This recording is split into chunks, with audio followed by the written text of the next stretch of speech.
Hello friend, welcome to Bajirao Reddy institute. Today analysis के आज के अंक में हम 15 फरवरी 2025 के दो प्रमुख समाचारों पर और उस पर आधारित 5 प्रश्नों पर चर्चा करेंगे, जिसमें से दोनों समाचार भारत और अमेरिका के बीच जो अभी हाल फिलहाल में प्रधानमंत्री मोदी की वार्ता के बाद कई सारे पहलू आए हैं, जिनको संक्षेप में मैं कल बता दिया हूं, उन्हीं को डिटेल में आज समझने की कोशिश करेंगे। जिसमें से पहला है भारत अमेरिका के मध्य व्यापार समझौता, उसमें क्या है और खासतौर से मिशन 500 उसको समझेंगे।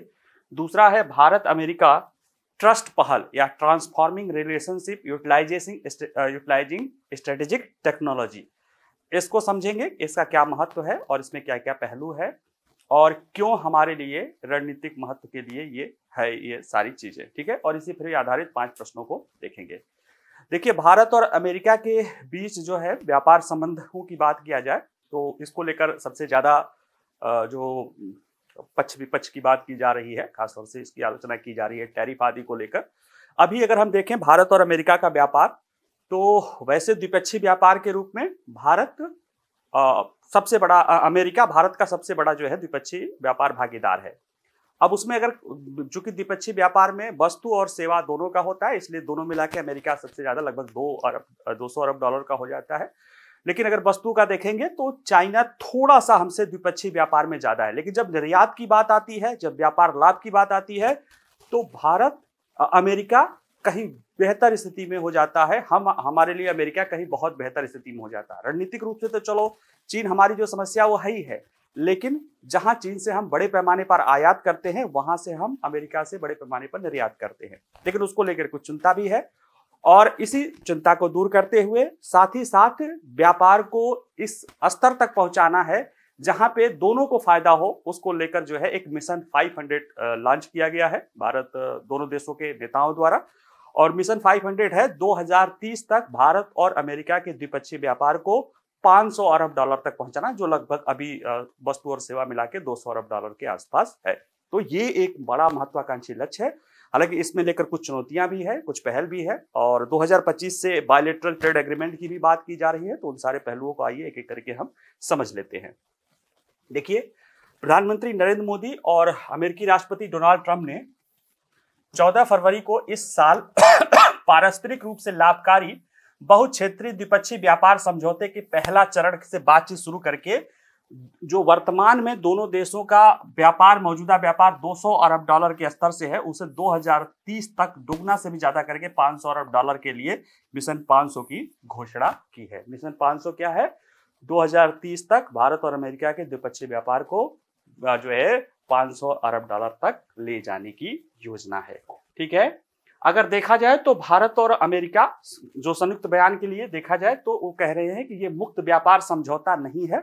मुक्त व्यापार समझौता में होता है कि फ्री ट्रेड, एक दूसरे की वस्तुओं को बिना बाधा, बिना रुकावट, यानी बिना टैरिफ के आने जाने दिया जाता है, तो वो नहीं है। लेकिन फिर भी इसमें सीमित दायरे में व्यापार को उदारीकृत करने के लिए जो विशिष्ट वस्तुएं हैं उन पर ध्यान दिया जाएगा, यानी कि किसमें कहां पे कटौती की जा सकती है वो वस्तु स्पेसिफिक इसमें ध्यान रख के ये बात चला जाएगा।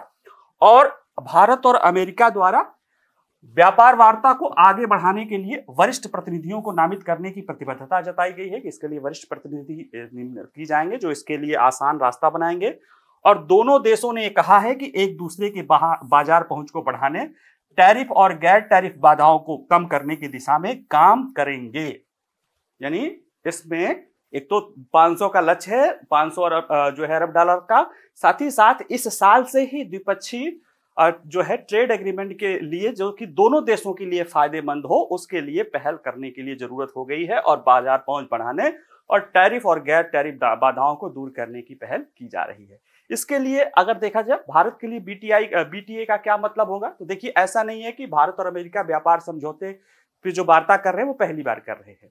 अमेरिकी ट्रंप प्रशासन के पहले कार्यकाल में भी इसी तरह की वार्ता हुई थी, जो कि संभव नहीं हो पाया, आगे नहीं बढ़ पाया। दूसरी बात, भारत और अमेरिका, माने अमेरिका के नेतृत्व वाली Indo Pacific economic framework for prosperity, ये एक समूह है, 14 देशों का सदस्य है, जिसका भारत भी सदस्य है। ये 4 पिलर पे बात करता है, ट्रेड बात करता है, सप्लाई चेन की बात करता है, फेयर इकोनॉमी की बात करता है, क्लीन इकोनॉमी की बात करता है। तो उसमें जो पहला है ट्रेड पिलर, उसको लेकर जो है 2022 में स्थापित हुआ था, उसके व्यापार स्तंभ को भारत उसमें समझौता करता नहीं है और उसके पर्यवेक्षक के रूप में है। बाकी तीनों में वो है, और उसके पीछे जो मेन वजह जो ये संभव नहीं हो पाया व्यापार स्तंभ को लेकर, उसमें यह भी दिखा कि अमेरिकी टैरिफ और अमेरिकी बाजार में पहुंच को लेकर चुनौती देखी गई थी, और भारत को लगता था कि उसका बाजार अभी चूंकि वो विकासशील देश है, वो ऐसे किसी भी प्रतिबद्धता में नहीं बच सकता है जो आने वाले समय में वो उसको कह सकते हो कि उसके विकास को बाधा कर सके। ठीक है। और हालांकि राष्ट्रपति ट्रंप ने अपने पहले कार्यकाल के दौरान जनरलाइज सिस्टम ऑफ प्रेफरेंस जो कार्यक्रम था, जिसके तहत $5 अरब से अधिक भारतीय मूल्य के सामानों पर शुल्क मुक्त पहुंच था, उसे हटा दिया था। ये जो विकासशील देशों के लिए या अल्प विकसित देशों के लिए जो व्यवस्था थी वो हटा दिया गया था। तो वो सारी चीजें चली थी, लेकिन फिर भी कहीं ना कहीं ऐसा नहीं है कि इसके जरिए कहीं ना कहीं भारत को अमेरिकी व्यापार बाजार में पहुंच अगर आसान बनानी होगी तो अपने यहाँ पे वो चीजों को कम करना पड़ेगा। तो विशेषज्ञ कह रहे हैं कि बीटीए के लिए भारत को अमेरिकी वस्तुओं के अधिक प्रवेश की अनुमति देने के लिए टैरिफ कम करने की आवश्यकता होगी, और जो रेसिप्रोकल टैरिफ है वो बहुत काम करने वाला नहीं है, क्योंकि देखो रेसिप्रोकल टैरिफ काम करता भी नहीं है। अब जैसे अमेरिकी राष्ट्रपति कहेंगे कि हमारे यहाँ पे कार पे 70% टैक्स लगता है, अमेरिकी कारों पर भारत में 70% टैक्स लगता है, और हम भारतीय कारों पर 2.5% टैक्स लगाते हैं। तो भाई अब हम भी आप पर 70% लगाएंगे, लगा लो, हमारी कार ही कितनी जाती है। तो कई बार वो समस्या नहीं होती है, वो सब एक दूसरे देशों के संदर्भ में, खासतौर से वो यूरोपीय यूनियन के लिए, क्योंकि वो पूरे विश्व के लिए वो रेसिप्रोकल टैक्स की बात की जा रही है। भारत के लिए जो जरूरी है वो है कि अमेरिकी वस्तुओं को, किन वस्तुओं को ज्यादा हम और प्रेफरेंस दे सकते हैं हमारे बाजार में, और किन वस्तुओं को अमेरिका हमारे और वस्तुओं को प्रेफरेंस तहरीज देगा।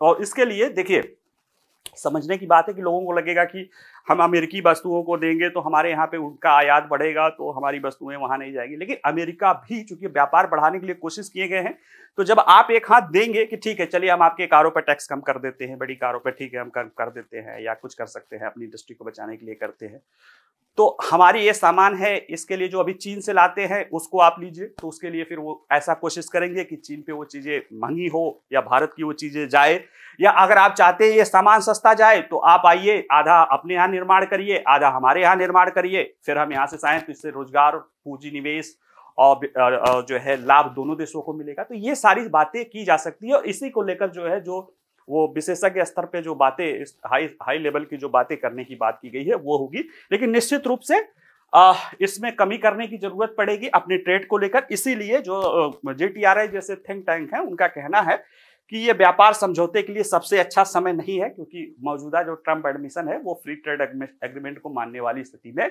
नहीं है। लेकिन फिर भी आपको जो अवसर अभी मिल रहा है उसको देखिए, कई बार क्या होता है कि हम इंडिविजुअली सोचते हैं कि यार इससे ये लाभ होगा, हमारा तुरंत नुकसान हो जाएगा। ऐसा होता नहीं है, कई सारी चीजें होती हैं जो उन चीजों को वो मैनेज कर लेता है। ठीक है, कभी जब से और इस पे ऊर्जा आदि मुद्दों पर जब चर्चा करेंगे, या इसी पर अभी जब संतुलित चर्चा करेंगे तब बता देंगे। देखिए भारत के लिए टैरिफ एक बड़ी समस्या के रूप में है, और ये इसकी समस्या दुनिया के अनेक देश भी करते रहे हैं। और देखिए अमेरिकी राष्ट्रपति ने तो मोदी जी के सामने ही कहा था कि अमेरिकी सामानों पर 70% या उससे अधिक टैरिफ लगता है, हमारा व्यापार घाटा $100 अरब का है। तो जो $100 अरब का वो व्यापार घाटा कह रहे हैं, उसमें से ज्यादातर तो $40 अरब का जो है वस्तुओं पर है, बाकी सर्विसेज का जो घाटा है उसके लिए तो ट्रंप क्या कर सकते हैं भाई, आप हमारे यहाँ पे आउटसोर्सिंग करेंगे, हमारे यहाँ के लोग वहां पे काम कर रहे हैं, ग्रीन कार्ड है वो यहाँ से भेज रहे हैं, तो उसके लिए आप भी आइए करिए। तो वो चीजें हैं, लेकिन ट्रंप का मोटा मोटा उद्देश्य ये है कि भाई आप हमारे यहाँ से $100 अरब ज्यादा ले रहे हैं, तो ऐसी चीजें जो आप कहीं और से ले रहे हैं वो हमारे यहाँ से ले लीजिए। ट्रंप का मोटा मोटा देखिए यही है कि जहां तक हो सके हमारे यहाँ की जो चीजें बढ़ाना है उसको कुछ कम करिए, ताकि हमारा और एक्सेस बढ़ सके। और जो और चीजें, ऐसी चीजें जैसे पेट्रोलियम है, आप रसिया से ले रहे हो, यूरोप सऊदी अरब से ले रहे हो, तुर्की से कतर से ले रहे हो, UAE से ले रहे हो, ठीक है, इनके आपके संबंध है, हमसे ले लो, हमसे बढ़ा दो। और अगर ये करके वो अपने व्यापार घाटे को भी पूरा कर सकता है और भारत को भी लाभ हो सकता है। तो इस पर्सपेक्टिव में हमें समझने की जरूरत है और इस चीज को देखा जाए। देखिए अकेले वस्तुओं में भारत के पास वो कह रहे हैं कि 2023-24 में $35 अरब का अधिशेष था वस्तुओं में, और द्विपक्षीय व्यापार $120 अरब का था। अब यही अगर हम चीन से तुलना कर दें तो चीन का भी $120 अरब का व्यापार था, लेकिन हमारा 80-85 अरब डॉलर का नुकसान था, घाटा था। तो यानी कहीं ना कहीं अमेरिका हमारे लिए महत्वपूर्ण एक साझेदार है, और जो महत्वपूर्ण साझेदार है उसके लिए साझेदारी को महत्व करने के लिए, चीजों को और बढ़ावा देने के लिए निश्चित रूप से गिव एंड टेक आपको करना पड़ेगा, और उसमें टैरिफ को समायोजित करने की जरूरत पड़ेगी। देखिए, मैं पर्सनली, मेरा मानना है और कई सारे विशेषज्ञ भी मानते हैं कि हमने उदारीकरण के बाद भी बहुत सारे अपने इंडस्ट्रीज को जो है कहीं ना कहीं टैरिफ के जरिए या संरक्षण के जरिए अनावश्यक बचाने की कोशिश की है, अनावश्यक बचाने की कोशिश की है। देखिए, हम अपने एसएमईज को बचाएं तो ठीक है, लेकिन हम अपने उन क्षेत्रों को क्यों बचाएं जो कि वाकई में कंपटीशन करने में सक्षम होते हैं। उनके द्वारा कंपटीशन न करने के दौरान उन्हीं पुरानी टेक्नोलॉजी का, न कोई टेक्नोलॉजिकल डेवलपमेंट करना है, न कोई चीजें करनी है, जो परंपरागत रूप से चीजें चली आ रही उसी को कर रहा। क्यों? क्योंकि सरकार उनको प्रोटेक्शन दे रही है टैरिफ पॉलिसी के जरिए। कब तक चलेगा? कभी न कभी तो आपको जो है हीट को फेल करना ही पड़ेगा, और वो समय आ गया है, क्योंकि हमारे खासतौर से स्टील, एल्यूमिनियम आदि सेक्टर जो हमारे लिए महत्वपूर्ण है, वो अपने यहाँ पे कुछ इनोवेशन करे, कुछ अनुसंधान करे कि कैसे वो अपने प्रोडक्ट को ज्यादा सक्षम बना सकते हैं, कॉम्पिटिटिव बना सकते हैं। क्योंकि आप अमेरिका के नहीं, आपको अपने घरेलू उद्योग में भी चीन से आपको प्रेशर आ रहा है वहां के सस्ते सामानों से। तो वो चीजें हैं। और बाकी देखिए, ट्रंप खुद ही कह रहे हैं कि हम एक निश्चित स्तर पर खेल मैदान चाहते हैं, जिसके बारे में हमें लगता है कि हम वास्तव में हकदार हैं, और वो भी निष्पक्षता से ऐसा चाहते हैं। हम इस पर बहुत मेहनत कर रहे हैं। हम घाटे के साथ तेल और गैस, तरलीकृत प्राकृतिक गैस की बिक्री बहुत आसानी से अंतर को पूरा कर सकते हैं। वो खुद ही रास्ता बता रहे हैं कि भाई हम एलएनजी और पेट्रोलियम के जरिए इस घाटे को पूरा कर सकते हैं, आप हमसे ले लो। तो ऐसा नहीं है कि ट्रंप के साथ बात करने को लेकर इतनी समस्या है, ट्रंप रास्ता भी बताता है। ट्रंप के साथ और बिडेन के साथ समस्या ये है कि जब ट्रंप ने भारत से कहा था, याद करिए, जब ट्रंप ने भारत से कहा था, ईरान पर प्रतिबंध लगाया था अपने पहले कार्यकाल में कि आप ईरान से तेल न लीजिए, तो उसको पता था कि भारत को तेल की जरूरत है, और भारत तेल नहीं लेगा अगर हम कह रहे हैं कि आप वहां से तेल मत लीजिए क्योंकि वो न्यूक्लियर या हमारे लिए ठीक नहीं कर रहा है, या वो प्लोरिफिरेशन का काम कर रहा है, तो फिर वो तेल लेने जाएगा कहां से? तो फिर ट्रंप ने कहा था कोई बात नहीं, हम तेल दे रहे हैं, आइए उसी दाम पे या उससे सस्ते दाम पे हमसे तेल ले लीजिए, कोई समस्या नहीं आता। भारत ने अमेरिका से तेल लेना शुरू कर दिया था। लेकिन जहां रूस का मामला आया, वहां पे इन लोगों ने सैंक्शन लगा दिया कि इससे जो है कम कीमत पर आप तेल नहीं लेंगे, बाकी आप जाओ, आपकी मर्जी जहां ले लो, कोई विकल्प तराशने की जरूरत नहीं, कोई वैकल्पिक रास्ता नहीं, बल्कि सैंक्शन का रास्ता अपनाया गया, जो कहीं ना कहीं देखा जाए तो एक, कहते हैं कि एक परिपक्व या एक समझदार नेतृत्व का काम नहीं होता, इसीलिए वो फेल हुआ। जबकि ट्रंप सक्सेस हो, क्योंकि ट्रंप रास्ता बता रहे हैं कि भाई हमारे यहाँ से पेट्रोलियम ले लो, हमारे यहाँ से एलएनजी ले लो, ठीक है, हमारा घाटा भी पूरा हो जाएगा, हमारा बराबर हो जाएगा, हमें आपको देना नहीं पड़ेगा, आपको हमें नहीं देना पड़ेगा। और ऐसा तो है नहीं कि पेट्रोलियम और एनर्जी हमारे लिए महत्वपूर्ण नहीं है, हमारे लिए महत्वपूर्ण भी है, हमें जरूरत भी पड़ती है। हम किसी दूसरे देश से ले रहे हैं, हम आपसे ले लेंगे। हम कतर जैसे कट्टरपंथी देशों को जो है पैसा दे रहे हैं, उनको वो आंख भी दिखाते हैं, पैसा भी लेते हैं, उससे अच्छा हम अमेरिका को ले लें, जहां से जो हमारा सबसे बड़ा व्यापार भागीदार है, ठीक है। तो इस तरह की चीजें हमें करने की यहाँ पे जरूरत है, और इसके लिए हमें अपने व्यापार घाटे को भी कम करने का दबाव रहेगा, और वो दबाव तो रहेगा ही। उसके लिए निश्चित रूप से वही बात है कि हमें छूट देनी पड़ेगी, कुछ चीजों में उनके सामान को आने देना चाहिए, कुछ चीजों में हम अपने जो है जहां पे हमें लगता है कि बिल्कुल ही वो कमजोर क्षेत्र है, वहां पे हम बिल्कुल उसका दबाव करेंगे और उसको रोकने की कोशिश करेंगे, क्योंकि हमारे अभी भी एग्रीकल्चर सेक्टर को या एमएसएमई सेक्टर को बढ़ावा देने की जरूरत है। हमें इस व्यापार में ये ध्यान रखने का जरूरत है कि उन कंपनियों को जो कि कंपटीशन झेल सकते हैं लेकिन झेल नहीं रहे हैं, यानी जिनको जो काफी समय से एक मजबूत तंत्र है लेकिन सुरक्षित वातावरण के रहने का फायदा उठा रहे हैं, हमें उनकी जगह उन पर ध्यान देने की जरूरत है जो वाकई में अभी कमजोर हैं, और ऐसे अन्य नए क्षेत्र जहां से नए अवसर क्रिएट किए जा सकते हैं उस पर भी ध्यान देने की जरूरत है। और खास तौर से आपको ये भी ध्यान रखने की जरूरत है कि अमेरिका से अगर हम कोई टैरिफ कम भी करते हैं, या अमेरिका हम पे कोई टैरिफ लगाता भी है, या अमेरिका का हम टैरिफ कम करके लेते भी हैं, तो अमेरिका की सामान खुद ही उतनी ज्यादा है कि वो ऐसे नहीं आएगा। हाँ, जब वो चीन पे तगड़ा टैरिफ लगाएगा, तब चीजें जाके कहीं ना कहीं भारत के लिए फायदेमंद भी होगी और अमेरिका के लिए भी फायदेमंद होगी। और उसके लेकर ट्रंप को भी ये बात ध्यान है, इसीलिए शॉर्ट टर्म में उसने एलएनजी वाला रास्ता बनाया कि तब तक चलो एलएनजी से ही हम लोग काम चलाते हैं। बाकी देखिए, वो बिजनेसमैन है, कोई भी देश बिजनेसमैन है, हर देश अपने देश को पहला रखता है, ट्रंप भी पहला रखता है, मोदी भी पहला रखते हैं। व्यापार की जो कमियां रही हैं या जो समस्याएं रही हैं, जिसमें लोग कह रहे हैं कि कुछ चुनौतियां आएंगी, कुछ हमें छूट देना पड़ेगा, कुछ हमें ले जाना पड़ेगा, हमें देना पड़ेगा, उसको और बेहतर तरीके से करने में अगर भारत और अमेरिका अगर देखें प्रधानमंत्री के दौरे का, तो जो मेन मामला आ रहा है वो यहाँ पे है, Bharat America trust, transforming relationship utilising strategic technology, यानी कि रणनीतिक प्रौद्योगिकी का उपयोग करते हुए भारत अमेरिका संबंधों को एक नए लेवल तक ले जाने की पहल। इसमें जो पहल जारी की गई है, इसके तहत जो है जो प्रमुख क्षेत्र हैं, जैसे रक्षा क्षेत्र है, रक्षा है, स्पेस है या ऊर्जा है, इन क्षेत्रों में काम करने वाले, या बायोटेक्नोलॉजी है, जो क्वांटम कंप्यूटिंग है, या आर्टिफिशियल इंटेलिजेंस है, या बायो जो है अन्य स्पेस आदि प्रौद्योगिकी है, क्रिटिकल मिनरल्स हैं या रेयर अर्थ मिनरल हैं, इन सभी क्षेत्रों में भारत और अमेरिका के बीच भागीदारी लाने की कोशिश की जाएगी, ताकि जो चीन से उसे चुनौती मिल रही है दोनों देशों को, उसका मुकाबला किया जा सके और इस क्षेत्र का व्यापक लाभ उठाते हुए दोनों देशों के साथ संबंधों को आगे बढ़ाया जा सके। आइए जरा से देखते हैं, परिचय के रूप में देखा जाए तो भारत और अमेरिका ने Bharat America trust transforming relationship utilising strategic technology TRUST पहल की शुरुआत की घोषणा की है। और ये जो है रक्षा के क्षेत्र में, आर्टिफिशियल इंटेलिजेंस या कृत्रिम बुद्धिमत्ता के क्षेत्र में, सेमीकंडक्टर के क्षेत्र में, क्वांटम कंप्यूटिंग के क्षेत्र में, जैव प्रौद्योगिकी, ऊर्जा और अंतरिक्ष जैसे क्षेत्रों में महत्वपूर्ण और उभरती हुई प्रौद्योगिकियों के अनुप्रयोग को बढ़ावा देगा। साथ ही साथ इसके लिए जो बढ़ावा देने के लिए पहल की जाएगी, उसमें ये सरकार से सरकार यानी दोनों देशों की सरकारों द्वारा, दोनों देशों के शिक्षा क्षेत्र के द्वारा और निश्चित क्षेत्र के बीच सहयोग को उत्प्रेरित किया जाएगा।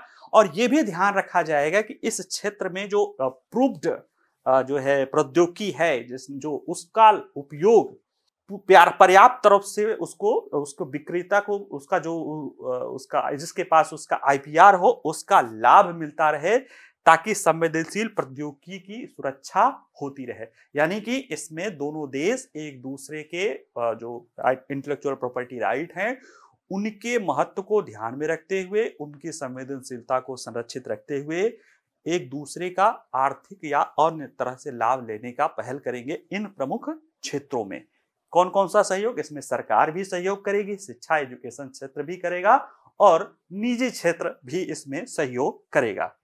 अगर देखा जाए तो ये जो पहल है, ये भारत अमेरिका को जो मौजूदा प्रयास है उसको तेज करेगा, और जो चीन से हमें चुनौती मिल रही है महत्वपूर्ण खनिज आपूर्ति श्रृंखला या अन्य चीजों को लेकर, यानी जो क्रिटिकल टेक्नोलॉजी के लिए जो मिनरल्स चाहिए, क्रिटिकल मिनरल्स चाहिए या इंफ्रास्ट्रक्चर चाहिए, उसके लिए जो चुनौती मिल रही है उसका मुकाबला करने की स्थिति में ये हमें मदद कर देंगे। पहल क्या है? अगर इसको देखें, भारत अमेरिका ट्रस्ट पहल क्या है, तो देखिए यह पहल रक्षा के क्षेत्र में, आर्टिफिशियल इंटेलिजेंस के क्षेत्र में, अर्धचालक, क्वांटम कंप्यूटिंग, जैव प्रौद्योगिकी, ऊर्जा और अंतरिक्ष क्षेत्र में नवाचार को बढ़ावा देके सरकारों, शिक्षाविदों और निजी क्षेत्र के बीच सहयोग को उत्प्रेरित करेगा। इसके एक पहल के रूप में, जैसे इस ट्रस्ट पहल में देखा जाए तो इसके एक पहल के केंद्रीय स्तंभ के रूप में दोनों देशों ने इस वर्ष के अंत तक आर्टिफिशियल इंटेलिजेंस के इंफ्रास्ट्रक्चर पर तेजी लाने पर अमेरिका भारत रोड मैप पेश करने के लिए अमेरिका और भारतीय निजी उद्योगों के साथ काम करने की प्रतिबद्धता जताई है। आप याद रखिए, देखिए कि भले ये सरकार ट्रंप अभी बनी है, लेकिन ये पहल काफी समय से ही दिखाई देनी शुरू हो गई थी। कुछ दिन पहले आपको याद होगा कि एनवीडिया के जो मालिक हैं या CEO हैं, वो आए थे, मुकेश अंबानी से मिल रहे थे। सैम अल्टमैन हैं, OpenAI वाला, अभी आया था, वो कई सारे उद्योगपतियों से मिल रहा था। ट्रंप का जो इनॉग्रेशन था उसमें मुकेश अंबानी गए हुए थे। तो कहीं ना कहीं ये चीजें जो चल रही थी ना, उसमें यही है कि ये जो आर्टिफिशियल अवसंरचना है, आर्टिफिशियल इंटेलिजेंस के क्षेत्र में अगर देखा जाए तो इस समय अमेरिका इस समय क्या, हमेशा से प्रौद्योगिकी कटिंग एज टेक्नोलॉजी के अमेरिका बहुत आगे है, क्योंकि उसने एक अपना एक इंफ्रास्ट्रक्चर डेवलप किया है, एक इकोसिस्टम डेवलप किया है वहां पे रिसर्च एंड टेक्नोलॉजी को लेकर। और वो जो चीन को उसने दिया है वो चीजें नहीं दिया है जिसको लगता है कि चीन वो पाके, हाँ, चोरी वोरी करके और इस तरह की चीजें करके, रिवर्स इंजीनियरिंग करके वो चीजें कर ले। वो चीन कहीं भी दूर दूर तक भी अमेरिका के टेक्नोलॉजी के करीब नहीं है, ठीक है। तो ऐसे में अमेरिका आर्टिफिशियल इंटेलिजेंस को लेकर एक उसके पास काफी क्षमता है, उसके पास एनवीडिया है, जीपीयू चिप्स है, सारा चीज है। और भारत के पास भी है, क्योंकि आर्टिफिशियल इंटेलिजेंस सिर्फ उसमें आर्टिफिशियल और इंटेलिजेंस दोनों है। तो इंटेलिजेंस बनाने के लिए आपको क्या चाहिए, टैलेंट चाहिए और डेटा चाहिए, और ये टैलेंट और डेटा दोनों भारत के पास भरमार है, ठीक है। तो ऐसे में अमेरिका और भारत, अगर चूंकि दोनों लोकतांत्रिक देश हैं, अगर दोनों एक दूसरे के साथ सहयोग करें और ये ध्यान रखें कि एक दूसरे की जो प्रॉपर्टी है, इंटेलेक्चुअल प्रॉपर्टी है, यानी कि अगर उनकी प्रौद्योगिकी है, उनकी हाई एंड क्रिटिकल टेक्नोलॉजी है, उनका रिसर्च है, तो हमारा डेटा है, हमारा टैलेंट है, हमारी भी रिसर्च है, इन चीजों का अगर ध्यान रखते हुए अगर जो सहयोग हो, तो निश्चित रूप से ये भविष्य में एक कह सकते हो कि बहुत ही क्रांतिकारी बदलाव ला सकता है। और जो पहले आर्टिकल में हमने या पहले उसमें टॉपिक में हमको लगता है कि कुछ थोड़ा बहुत हमें ट्रंप को या अपने व्यापार में छूट देनी पड़ेगी, उसका भी ये मुकाबला करने में सक्षम हो सकता है। तो ये आर्टिफिशियल इंटेलिजेंस पे होगा, एक इंडस इनोवेशन काम किया जाएगा जो भारत अमेरिका उद्योग और शैक्षणिक क्षेत्रों में बढ़ाएंगे, अंतरिक्ष में, ऊर्जा में, अन्य उभरती प्रतियोगियों में निवेश को बढ़ाएगा, और 21वीं सदी के लिए जो जरूरत है उसमें कोशिश करेगा कि अमेरिका और भारत दोनों नेतृत्वकर्ता बना रहें। साथ ही साथ अभी इसके लिए जो है विश्वसनीय और लचीली आपूर्ति श्रृंखलाओं के भी निर्माण करने पर बल दिया जाएगा। दोनों देशों ने ट्रस्ट पहल के हिस्से के रूप में सेमीकंडक्टर, महत्वपूर्ण खनिज, उन्नत सामग्रियों और फार्मास्यूटिकल सहित विश्वसनीय और लचीली आपूर्ति श्रृंखलाओं को निर्माण करने के लिए प्रतिबद्धता जताई है। अब जैसे इस प्रयास के रूप में जो महत्वपूर्ण दवा है, जो फार्मा इंडस्ट्री, उसके लिए जो है एक तो होता है कि उसमें जो इंग्रेडिएंट होता है दवा का कंपोजिशन, और उसके साथ एक जो है एक्टिव फार्मास्यूटिकल इंग्रेडिएंट या एपीआई होता है, ये भी महत्वपूर्ण चीज होती है। और उसके लिए जो है चीन उसमें एक तरह से कहा जाए कि काफी उसकी चीजें उस पर है, हमारी निर्भरता उस पर निर्भर है। और इसलिए अमेरिका और भारत दोनों लोग ये कह रहे हैं कि हम सार्वजनिक और निजी निवेश को प्रोत्साहित करें ताकि इसमें अच्छी नौकरियां भी पैदा हो, महत्वपूर्ण आपूर्ति श्रृंखलाओं में भी विविधता लाया जाए, और भारत और संयुक्त राज्य अमेरिका दोनों में जीवन रक्षक दवाओं की कमी का जोखिम जो है उठाना न पड़े। यानी कुल मिलाकर चीन पे जो एपीआई के लिए निर्भरता है, या इसी तरह से सेमीकंडक्टर के लिए या अन्य रेयर अर्थ मेटल के लिए, उस निर्भरता को दूर करने की कोशिश जो है ट्रस्ट पहल के तहत की गई है। अन्य महत्वपूर्ण खनिजों के क्षेत्र में भी अनुसंधान और विकास में सहयोग करने की बात की जा रही है। देखिए, भारत और संयुक्त राज्य अमेरिका व्यक्तिगत रूप से, और एक अमेरिका की पहल पहले से चल रही है, उसमें खनिज सुरक्षा भागीदारी, उसमें जो है उसके जरिए जो है मिल के इस क्रिटिकल मिनरल की तरफ खनिज उत्खनन में, और जो है रिप्रोसेसिंग या आप कह सकते हैं सर्कुलर इकोनॉमी के तरफ भी आप सहयोग बढ़ाने की इसमें बात की जा रही है। इसके तहत जो है एल्यूमिनियम खनन, कोयला खनन, तेल और गैस जैसे भारी उद्योगों में भी महत्वपूर्ण खनिजों, यानी जहां पे वो उत्खनन हो रहा है वहां पे भी लिथियम, कोबाल्ट और दुर्लभ पृथ्वी सहित कई सारी जो है उसकी पुनर्प्राप्ति या रिसाइकलिंग के लिए जो है पहल करने की कोशिश की जा रही है। और इसके लिए एक अमेरिका भारत कार्यक्रम रणनीतिक खनिज पुनर्प्राप्ति पहल की घोषणा इसी स्टार्ट्स जो है ट्रस्ट पहल के तहत की जा रही है। ट्रस्ट राष्ट्रीय कार्यक्रमों पर निर्भर होगा। ये जो कार्यक्रम ट्रस्ट के कार्यक्रम चल रहे हैं, ये पहले से ही अमेरिका और भारत में इसी तरह के खासतौर से जो क्रिटिकल मिनरल को लेकर चल रहे हैं, इसी तरह के पहल चल रहे हैं, और उसी को और आगे बढ़ावा देने पर और सहयोग बढ़ावा देने की कोशिश करेगा। जैसे देखिए जी, अमेरिका में 2020 में यूएस एनर्जी एक्ट में आपूर्ति श्रृंखलाओं में विविधता लाने के लिए, एक सर्कुलर इकोनॉमी को बढ़ाने के लिए $776 मिलियन का एक बजट दिया गया था। भारत में इस वर्ष ही 16,300 करोड़ रुपए का एक राष्ट्रीय महत्वपूर्ण खनिज मिशन लाया गया है, जिसमें 7,000 करोड़ रुपए जो है महत्वपूर्ण खनिजों के खोज के लिए है और 1,500 करोड़ रुपए रिसाइकलिंग के लिए है। तो ये पहल चल रही है। इसमें जो ट्रस्ट पहल है ये और ज्यादा सहयोगात्मक रुख अपनाएगा। अब यह है कि रणनीतिक क्षेत्रों में महत्वपूर्ण खनिज वो क्यों महत्वपूर्ण है, उनको भी थोड़ा सा समझ लेते हैं। तो देखिए, जो कई महत्वपूर्ण या क्रिटिकल मिनरल्स हैं या रेयर अर्थ मेटल है, रेयर अर्थ एलिमेंट जिसे कहा जाता है, दुर्लभ खनिज तत्व। दुर्लभ खनिज तत्व वो होते हैं जो जिनका उत्खनन पृथ्वी के भूपटल में बड़े पैमाने पर पाए जाते हैं, लेकिन वो एक जगह एक इतना नहीं रहते हैं कि उनको आसानी से आप खुदाई कर, जैसे कोयला है या आयरन ओर है या गोल्ड है या जो भी है, वो एक जगह ढेर सारे मात्रा में पाए जाएंगे कितनी भी गहराई में। ये बहुत पाए जाते हैं, बहुत ज्यादा, लेकिन उनका उत्खनन कम मात्रा में पाया जाता है, इसलिए उनको छनाई आदि करने की रिफाइनिंग करने की जरूरत पड़ती है। और इनका उपयोग रक्षा के क्षेत्र में, अर्धचालक, क्वांटम कंप्यूटिंग और ऊर्जा और अंतरिक्ष जैसे क्षेत्रों में शामिल होता है। कई सारे क्षेत्र जो है तत्व हैं, जैसे नियोडीमियम है, पुर्जोडाइमियम है, सैमेरियम है।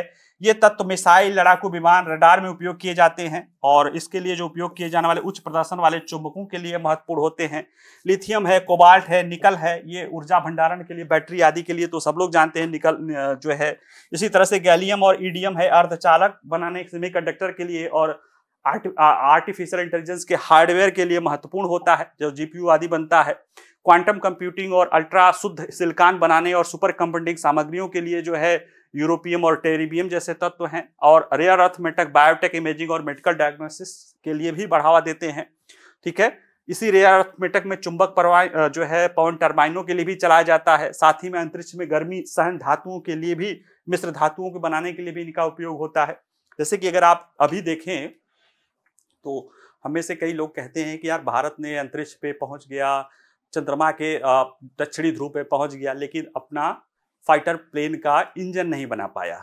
तो फाइटर प्लेन के इंजन बनाने की समस्या जो आ रही है, वो आ रही है कि जिस टेम्परेचर पे, जिस गति से वो इंजन के ब्लेड घूमते हैं, उतने गति पे, उतने इंजन पे, उतने तापमान पे, उतने प्रिसाइशन से, यानी उतनी सटीकता से हमारे पास मेटलर्जी नहीं पता है, हमें ऐसे पदार्थ हमारे पास नहीं है या उनकी टेक्नोलॉजी नहीं है जिनके जरिए हम उन्हें बना सके।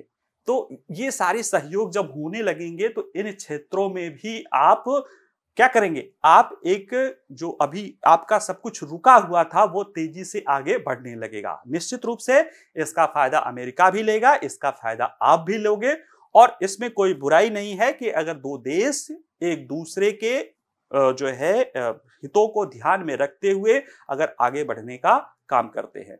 हाँ, ऑब्वियस है, जिसका जो शेयर रहेगा वो अपनी हिस्सेदारी लेगा। शेयर में यही होता है कि जिसका जितना जो है एक वैल्यूज होगी उसके अनुसार प्राइस जो है शेयर तय होगा, उसके अनुसार वो उतना लाभ लेगा।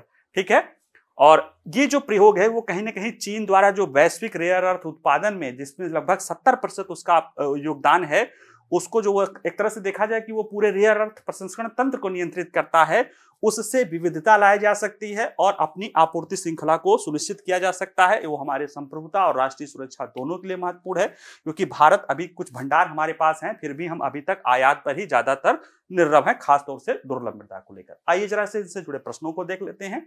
तो देखिए, भारत और अमेरिका के मध्य हालिया चर्चा में रहे व्यापार समझौते के संदर्भ में निम्नलिखित कथनों पर विचार कीजिए। देखिए, इस पहला है, इसके तहत दोनों देशों के बीच द्विपक्षीय व्यापार को मौजूदा 200 अरब डॉलर के स्तर से 2030 तक 500 अरब डॉलर करने का योजना की घोषणा की गई है। ठीक है, दूसरा स्टेटमेंट है, इसके तहत दोनों देश बाजार पहुंच बढ़ाने, टैरिफ और गैर टैरिफ बाधाओं को कम करने की दिशा में काम कर रहे हैं। तो दोनों है, हमने देखा ही था कि वो मिशन 500 जो है कि 2030 तक 500 अरब डॉलर करना है और उसके लिए बाजार पहुंच बढ़ाना है, उसमें टैरिफ और गैर टैरिफ जो भी बाधा हो एक दूसरे के देशों में, उसको कम करके आगे बढ़ने की कोशिश की जाएगी कि ज्यादा से ज्यादा व्यापार हो सके। दूसरा है, हाल ही में चर्चा में रहे Indo Pacific economic framework for prosperity की स्थापना कब की गई है? तो ये मई 2022 में इसकी स्थापना की गई थी। ये अमेरिका के नेतृत्व में 14 देशों का समूह है। क्वेश्चन नंबर 3, चर्चा में रहे IPEF से संबंधित व्यापार स्तंभों के संदर्भ में निम्नलिखित कथनों पर विचार कीजिए। इसमें अर्थव्यवस्था के विभिन्न पहलुओं को कवर करने वाले 4 स्तंभ शामिल हैं। इसमें सहयोगी देशों को सभी चारों स्तंभ में भाग लेने की आवश्यकता होती है। नहीं, जैसे मैंने बताया कि 4 स्तंभ तो शामिल है, लेकिन आप किसी भी एक स्तंभ में शामिल हो सकते हैं, लेकिन जब आप उस स्तंभ में शामिल हो जाएंगे तो उससे जुड़े हुए सारे प्रावधानों को फिर आपको मानना पड़ेगा। इसलिए पहला स्टेटमेंट सही है, दूसरा गलत है, इसलिए इसका आंसर केवल 1 या ए होगा। चौथा है, भारत और अमेरिका ने 2022 में महत्वपूर्ण और उभरती हुई प्रौद्योगिकी ISET पर पहल को निम्नलिखित किस किन क्षेत्रों में सहयोग के लिए शुरू किया गया था? देखिए, ये वो पहल थी जिसमें दोनों देशों के एनएसए भागीदार थे और ये सेमीकंडक्टर, कृत्रिम बुद्धिमत्ता, क्वांटम कंप्यूटिंग जैसे जो है महत्वपूर्ण क्षेत्रों में थी, तो इसलिए इसका आंसर डी होगा क्योंकि ये सभी क्षेत्र उसमें शामिल थे। अंतिम प्रश्न है, चर्चा में रहे transforming relationship utilising strategic technology पहल के तहत या ट्रस्ट के तहत संदर्भ में निम्नलिखित कथनों पर विचार कीजिए। इस पहल के तहत दोनों देश स्ट्रेटेजिक प्रौद्योगिकी के हस्तांतरण में बाधाओं को कम करेंगे और उच्च तकनीक वाले वाणिज्य को बढ़ाएंगे। बिल्कुल ठीक है। यह पहल भारत और अमेरिका के मौजूदा प्रयासों में तेजी लाने और महत्वपूर्ण खनिज आपूर्ति श्रृंखलाओं में चीन के प्रभुत्व का मुकाबला करने में सक्षम बनाएगी। हाँ, ये भी उसके एक जो है एक उद्देश्यों में से एक उसमें शामिल है। तो ऐसे में ये दोनों स्टेटमेंट सही है और आंसर इसका ठीक होगा, सी होगा। चलिए, आज के लिए इतना ही। बाकी वीडियो पसंद आए तो लाइक करिए, शेयर करिए। कोई और प्रश्न होगा तो आप कमेंट्स बॉक्स में पूछ सकते हैं। बाकी पढ़ते रहिए, मुस्कुराते रहिए। नमस्कार, धन्यवाद।